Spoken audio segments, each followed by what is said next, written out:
tukwasaganya ne tufuuka kuleeta mukono. Saba Allah jalla wala wekitiibwa oyo yakola eggulu n'ensi amanyi ebyekwesa emabega w'emitima gyaffe abakingirize obulabe obundimu abampemu bulungi bwereere Allahumma amin. Nate ne muwanja jalla wala oyo yakola eggulu n'ensi nanyini matendo nanga nkingirize obulabe obubalimu abampemu bulungi bwereere bwokka Allahumma amin. Naye ne mulaba ntuuse nga ndabye nga wano nandyetaazeyo ebifo bina kubanga omugenyi atuuse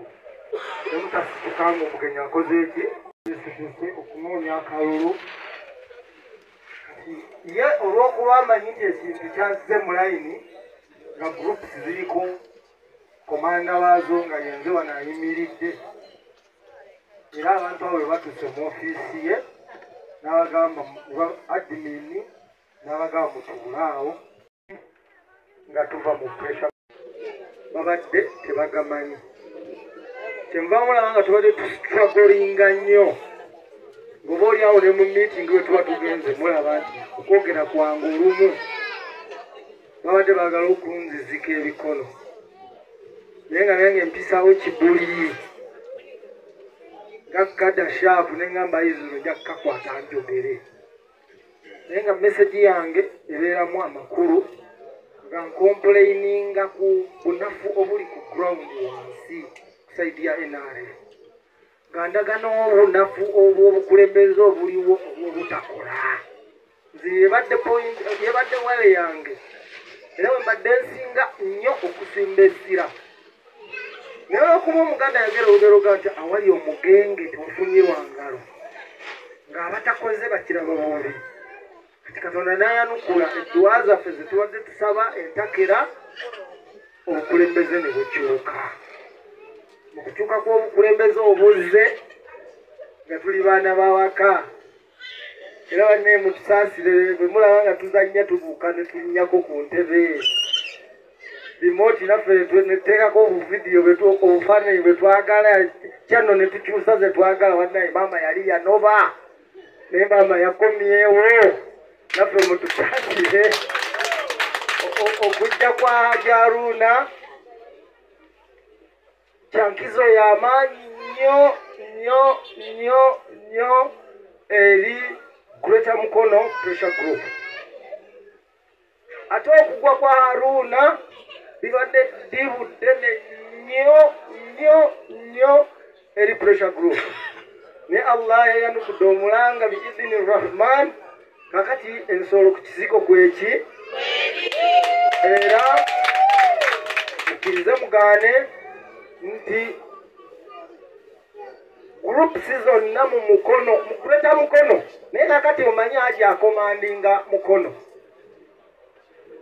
Kayunga eriyo sendebe waayo naye naye ajja kumpita kubanga naye nkomandinge tuyukwe naye gyali nga bwe mukimanyi naye akati ono waawano yagaite ate nze ate n'abaawano ababadde bakyalimu enkenyera n'okubuusabuusa kakati kambategeeze nga kimba muki mu kamwa kange nti oyo ye kyongoozi wa Pressure Groups eziri mu boundaries gyentwala era bwe oleesa ensonga yonna nga ekwata ku Pressure Group ng'oyagala kunoonya kalulu nga tonnaba kuyita eno gyendi sooka ogende ewa mukama wammwe yoyo omukulu Katabira Sadaati gye lyakaguta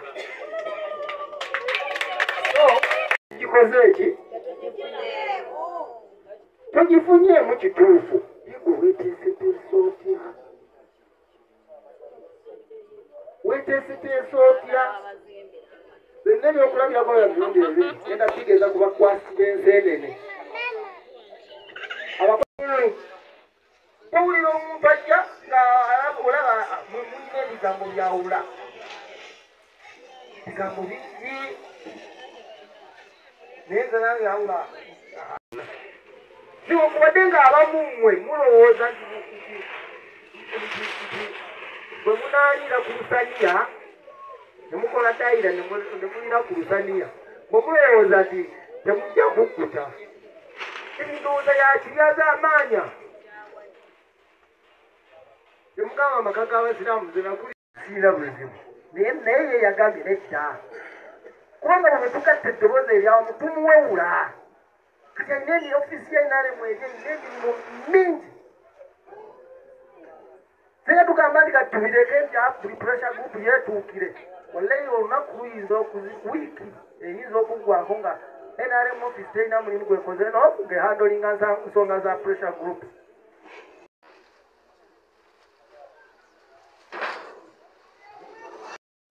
naye eri omuziro gwayo guvuga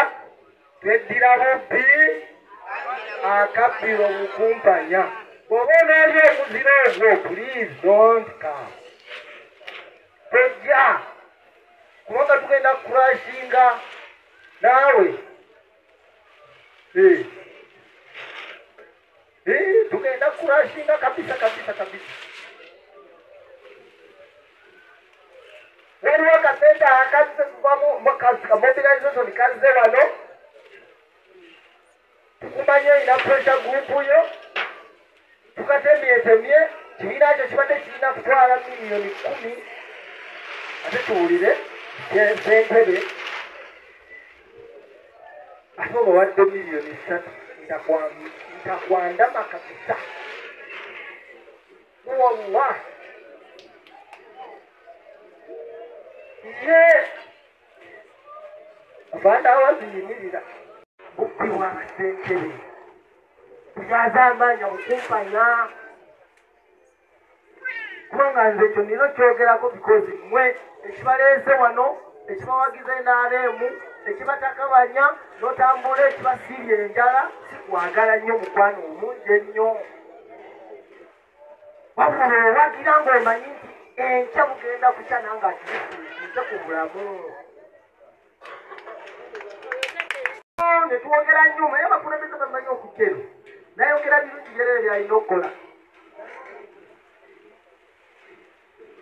naye n'abikka ku kiriiti naye akolerera kufuna ekisaanidde naye ne bamembamu baganyulwemu sentebe wange wa champiyoni naye waayawo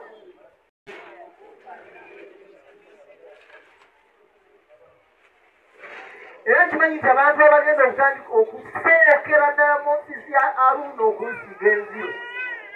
be babalemererwa okubeera ng'olw'omuziro ogwo bakama onakula muziro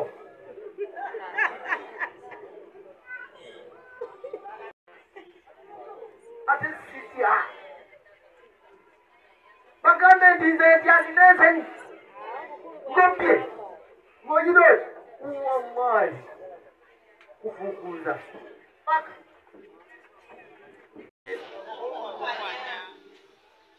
ebyo sigenda na kwetondanga na mu maaso g'abakama bange kubanga nanoonyereza n'enkizuula nti ekimu ku bikyayisi kya NRM ebyonoonye NRM abantu kubeerawo ne beeyagaliza ng'abantu ground neremu okolaki ebyo mbyogera open kuba mukama wange akimanyi nti nze mbyogera open obubbi obukumpanya kyekisingidde ddala okukyayisa abantu abalonzi kyekisingidde ddala okubakyayisa NRM ogeredde ku mukutu naye wano kankadde kapito yo sentebe wa gurupu kapito yo okuleta mukono oba ku manvuuli ku ambulera yaffe kapito yo bantu baliyo gye tuli singa otugamba nti nze nina bamemba 4 allah oba wamaanyi nnyo obeera n'emigabo bwe tuba tuze musako zino ez'emigabo obeera n'emigabo miyitirivu obeera togambwa okapito y'ekibiina ya pressure group bantu okukuuma ekifaananyi ky'abo abantu kikuyambeko kubanga bw'obanyigiriza n'obakosa eri bwe banyiiga ng'obadde bwe tubakuba otikutuma abantu 2 oleeta 2 3 bw'obanyiiza bwe tuddamu okutuma abantu nabalaba nga bajja 2 10 baanyiiga wababba tetuba tetufunamu badde tinamu abantu munyiigira ebitali abaala bulwadde gungi n'omuwandika eddagala otafaayo okukola folap oba dokita mulungi bameka wano abangamba nti myaka twali gyabadde mu buyinza yajjako wano mutega oba wana wantoni ani yamulabako wano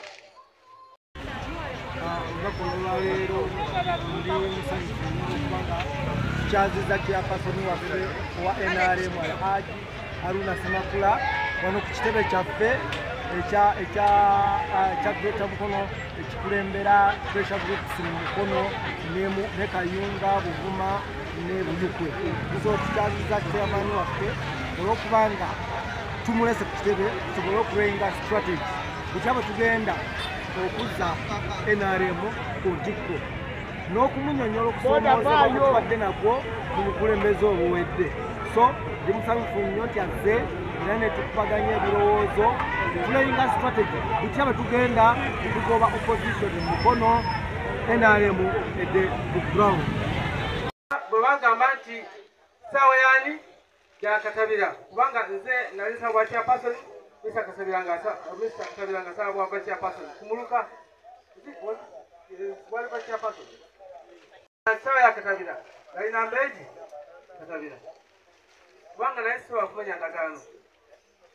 nze siri mwe bya kutangatanga nti ate bampadde sentence lukeri atenge bwe nakoze endagaano mba nakoze ki nawulira mbu babagamba tujja kubawa sente za PDM abantu bana ne bakola ki ne mwabe katabya naso ate nga kuli 10 so mukufenyo nga bekisoboka munonya abantu ne babavula mu group ki fena tuli kintu eki ali tuli wansi wani hajani nga mukama fenna ye President Museveni so mugende munonya abantu buli omu gezaako okulaba nti olina bw'oleeta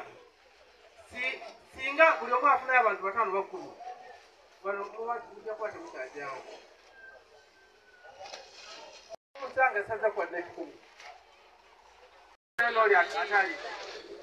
naye ate ng'erinnya lyokoze eki olyonoonye muwulirize nnyo kyama ekyabagamba ekintu ekisinga okutabula abantu bubbi bwaki ekyo bwe tunamala okukigema tubajja kubeera muntu akomplaininga n'abantu bajjana kwegomba naye tutwabaki aba NRM program bwe zijja tetufunamu onoonya akaonagamba kati golina ki so chairperson tubajja okulaba nti olinkinga abantu bano ku programs ezinabayamba nga projects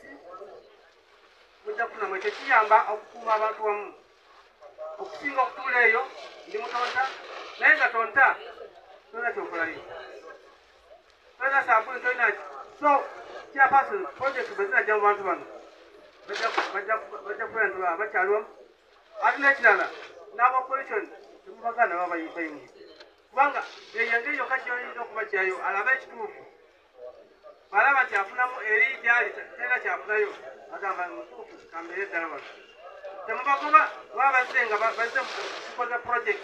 nga bazze bagala kuyingira bayingire Mr. Chairperson nsaba busabi kiragira eranga simulala Semakula tusanyusa okulabako ssebo era okwo kwe nnyongereza abagenyi baffe mwenna ab'olunaku olw'olwaleero mu bufuulo NRM United Brigade. Report from the Greater Mukono NRM United Brigade. We are the Greater Mukono NRM United Brigade, a pressure group that unites all pressure groups in Mukono. The group was started after being granted by Mrs. Seninda Rosemary during the launch of Tonta that was in April last year. She indeed supported this, and I was mobilized by her to find the ways of getting more NRM supporters within Greater Mukono, which came up to call the Greater Mukono NRM United Brigade.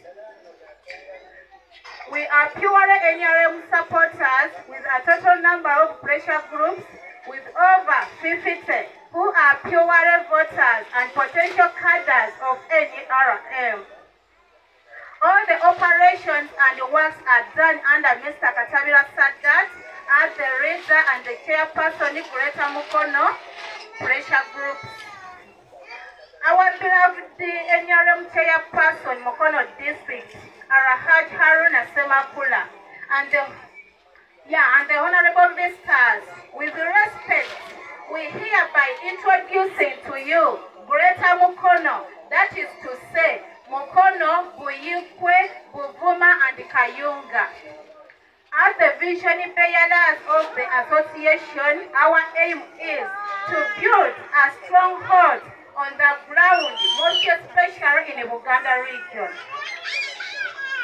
So far we have managed to add value on the party. Whether you see it or not, deep in our hearts, we believe that